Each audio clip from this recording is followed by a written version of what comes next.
Bella dia mungkin bersukan, mungkin hitam. Hitam. Okay. Aziz rasa dia pakai baju warna biru. Alah, aku nak cakap biru sebab masa dia main pickleball dengan kita kan warna biru. Kau kena tukar lah. Alamak, macam tu hijau lah. Alright. Hijau, biru, hitam dan putih. Jom kita call YB Sex Addict. Let's go.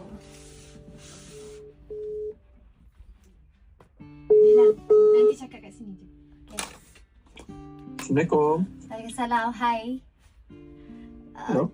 Hai, okay, kita orang actually tengah Kita orang? okay.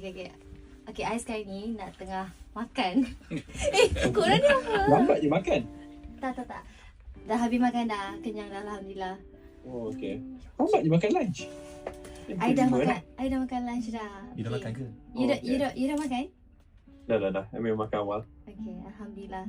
Okay, Ya. you tengah pakai baju warna apa? Boleh tahu tak? Kenapa tanya pakai baju pakai warna apa? Saja nak tahu. Saja nak tahu baju warna apa. Tak, I memang akan pakai antara hitam atau putih. Cuma hari ni I pakai hitam. See? Dah agak dah. Bella je yang mengenali YB Sex Addict. Assalamualaikum YB. Apa tu kat belakang? Rindu tak nak on air dengan saya? Oh, ini confirm geng era ni. YB ni Aziz dengan Syasha kat petang era.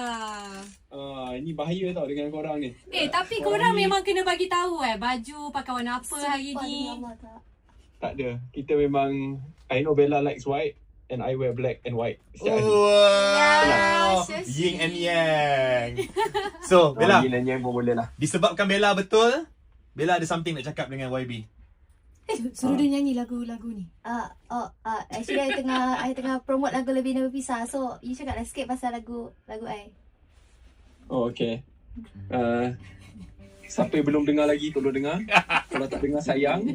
Cuma saya menantikan bila daripada berpisah, boleh bersama. Aduh. Bersama siapa boleh tahu? Mas Adi senyum aja dari tadi. Back song. Sampaikan salam. Back song. Tak.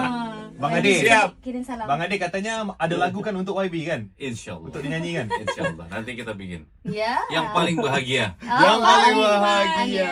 Thank you so much. Thank you. Sorry ganggu. Thank you. Thank you. Take care. Enjoy. Bye YB. Assalamualaikum. Waalaikumsalam. Wow. Itulah orang cakap kan, yang mengenali hanya seorang. Ya. Yang lain semua salah. Semua salah.